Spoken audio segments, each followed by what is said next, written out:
आज हम लोग आपके पास संदेश देने आए हैं। जिस बाबा को घर घर में पूज रहे हैं वही बाबा गुरु भी हैं। आप उनको गुरु मान लीजिए, क्योंकि दर खानदान हम बाबा के रूप में पूजते आ रहे हैं। ललका पियर का सरिया साबुन पहनते हैं या पूजा करने जाते हैं।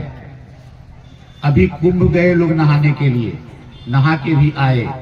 क्या मन बदला? क्या मन स्नान किया? मुट्ठा का मुट्ठा अगरबत्ती जला रहे हैं। क्या मन बदला? घर में 75 गो देवी देवता रखे हैं। आप लोग पूजा की मास्टरनी है।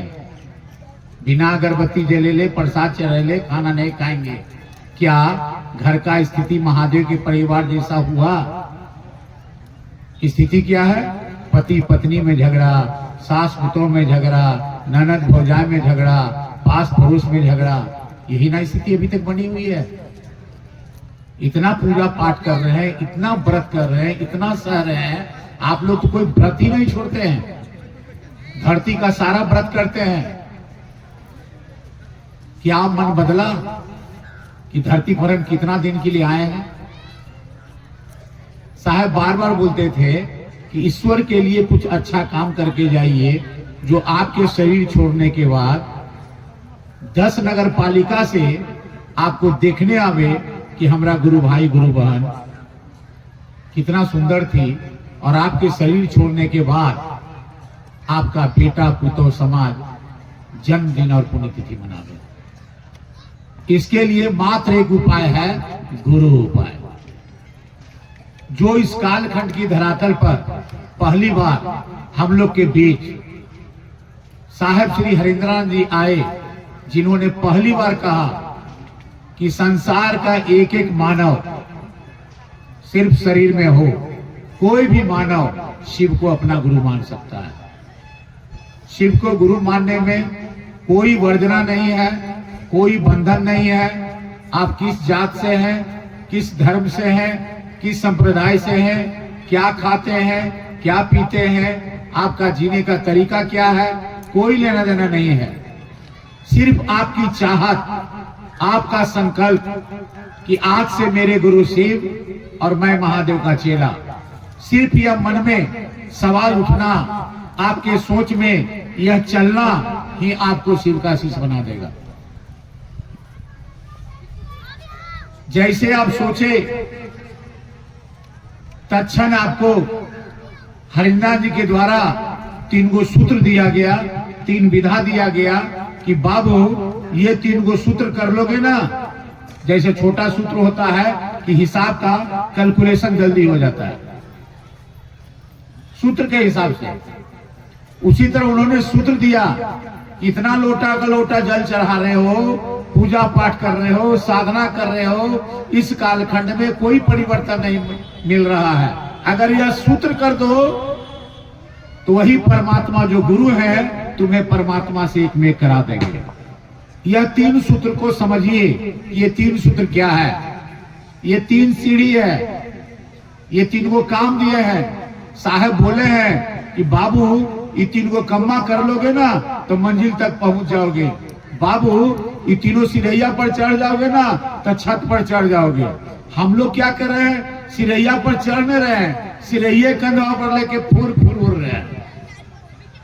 यानी 3 सूत्र खाली सिरैया लेके उड़ रहे हैं, लेकिन अपने नहीं चल रहे हैं। गड़बड़ी है ये। 3 सूत्र जो 3 सीढ़ी है, जो 3 काम है, उसको दैनिक जीवन में अपना लीजिए। आपकी घर की दिशा और दशा, दैनिक जीवन में चलने की तरीका आपका बदल जाएगा। वह 3 काम क्या है, इसको आप लोग दिल से समझिए। पहला काम है दया मांगना, दूसरा काम है गुरु की बात करना, और तीसरा काम है गुरु को प्रणाम करना। यही 3 वो काम है, और कोई काम नहीं है। चौथा कोई काम नहीं है। ये 3 काम को समझिए। पहला काम है दया मांगना, तो मन ही मन महादेव से दया मांगना है। किससे मांगना? महादेव से मांगना है। हम जब भी लोग से पूछते हैं तो लोग बोलते हैं दीदी आप घर में कैसे दया मांगते हैं। हम पूछते हैं कि आप लोग कौन हैं, जरा बताइए आप लोग कौन हैं, बताइए। एक आदमी दो आदमी, यानी आप लोग कौन है ये पता नहीं है। हाथ नहीं उठाइए, आवाज ऐसा कीजिए कि तिरपाल उड़िया जाए।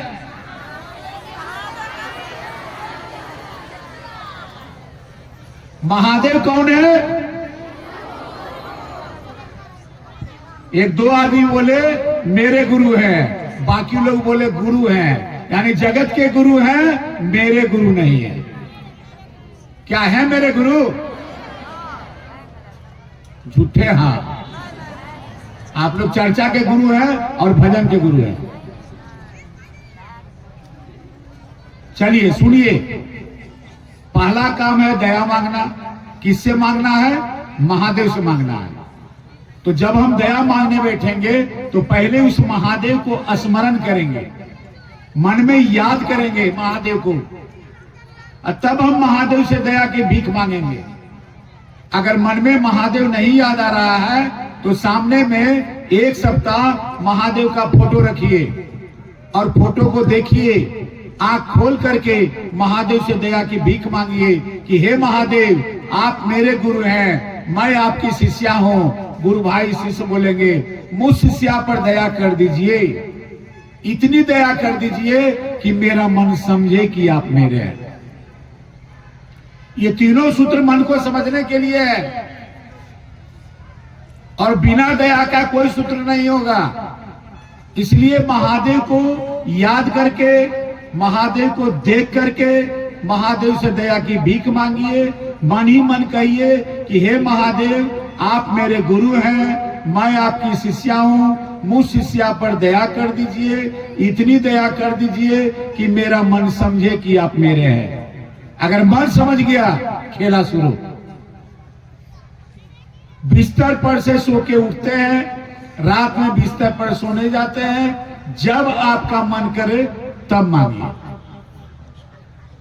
और बिस्तर पर से सवेरे उठते हैं, रात में बिस्तर पर सोने जाते हैं, घर में जो भी काम कीजिए महादेव को कह के कीजिए।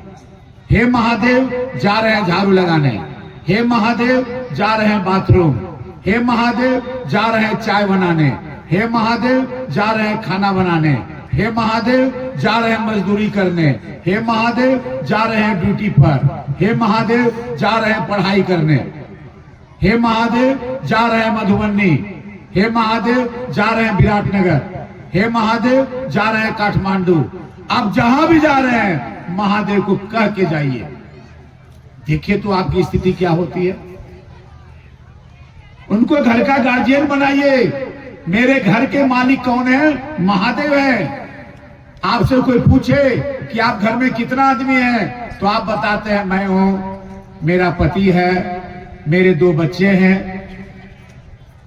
नहीं, सबसे पहले मेरे महागुरु महादेव हैं, उसके बाद मेरे साथ मेरे साहेब दीदी है, तब जोड़िए 4 आदमी तो 7 आदमी हो गया।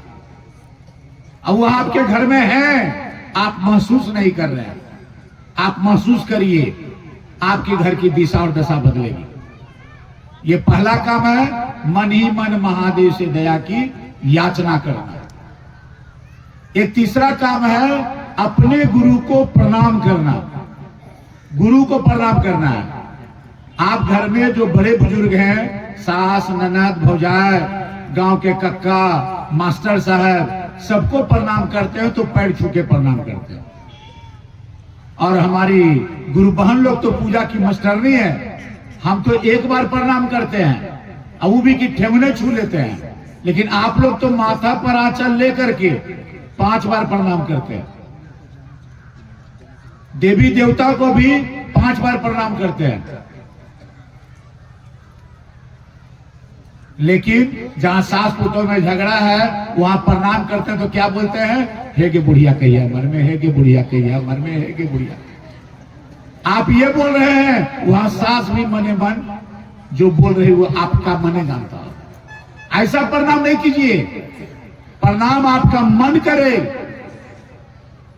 कि हम अपने को प्रणाम कर रहे हैं, उसी तरह जब भी महादेव को प्रणाम कीजिए तो महादेव के चरण को याद कीजिए, उनके पैर को याद कीजिए। अगर पैर याद नहीं आता है तो सामने एक सप्ताह फोटो रखिए, उनके पैर को देखिए, आंख खोल के कहिए हे महादेव आपके चरणों में प्रणाम, और तब सांस पढ़ लीजिए नमः छोड़िए शिवाय, सांस पढ़ लीजिए नमः छोड़िए शिवाय। एक टक से उनके चरण को देखिए, मन में आलू बैगन टमाटर आ गया छोड़ दीजिए, टुकड़े टुकड़े में कीजिए, पहले दिल में नमः शिवाय को बसा लीजिए। एक सप्ताह के बाद फोटो देखने की जरूरत नहीं है, जैसे आप सांस पर नमः लीजिएगा आपके मन को यहाँ दिखने लगेगा। जैसे हम गजेंद्र भैया को फोन करते हैं कि जरा लगावे गजेंद्र भैया को मधुबन ने, तो गजेंद्र भैया यहाँ पर दिखने लगते हैं, तब ये ना फोन पर हा टी सब तरह का दुख सुख बात करते हैं। आप भी अपने परिवार में करते होंगे तो उसका फोटो यहाँ दिखता है, तब ना फोन पर लगता है कि एकदम हंस रहे हैं, बात कर रहे हैं। उसी तरह महादेव से दया मांगिए और महादेव को प्रणाम कीजिए। जब मन में नमः शिवाय बस जाए तब माला से प्रणाम करने की आदत डालिए, तब मन भटकेगा नहीं। जैसे आप नमः कीजिएगा आपके मन को महादेव का चरण दिखने लगेगा। ये दोनों काम दिल का मामला है, दिमाग का मामला नहीं है। आज मैं यहां बोल रहा हूं आप लोग के सामने कि जो मैं 2 विधा बताया आपको करने के लिए, आज से आप शुरू कर दीजिए।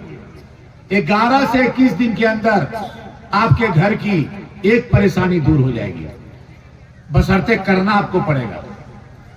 और जब परेशानी दूर होगी, कैसा परेशानी, जो अगल बगल के लोग जानते होंगे, आपके रिश्तेदार जानते होंगे, वह परेशानी दूर होगी। और जब दूर होगी तब आपको अगल बगल रिश्तेदार, फोन पर मित्र सभी को बोलना होगा, हे चचा, हे चाची, हे भैया, हे भाभी, हे बउआ, हे नूनू, शिव के गुरु हमें मन लिया है तो हूँ मान ला, हमारा ही फायदा हो ले है तोरो ही फायदा हो। तो जितना आप बताते जाइए वो लोगों को, उतने आपकी घर की परेशानी दूर होती जाएगी। मैंने जांचा है, आप भी जांच लीजिए, तब मैं मन से बोल रहा हूं कि 11 से 21 दिन के अंदर परिणाम मिलेगा। आप करिए, आप करते नहीं हैं। महादेव ने साहब को 1986 में बोला कि हरिंदर, जो तुम करते हो कहते नहीं हो। साहब बोले मैं झूठ नहीं बोलता हूं, जो कहते थे बताए। महादेव बोले असत्य बोलते हो। उसी पर साहब बोले मैं झूठ नहीं बोलता हूं। फिर वह बोले महादेव कि जो तुम करते हो लोगों को करने को कहो। तो साहब लोगों को शिव का शिष्य बनाते थे, कहते नहीं थे। तब 1986 के दशक से कहने लगे कि आप भी लोगों को शिव का शिष्य बनाइए। और आज के परिवेश में हम लोग क्या करते हैं, जो कहते हैं वह करते नहीं है।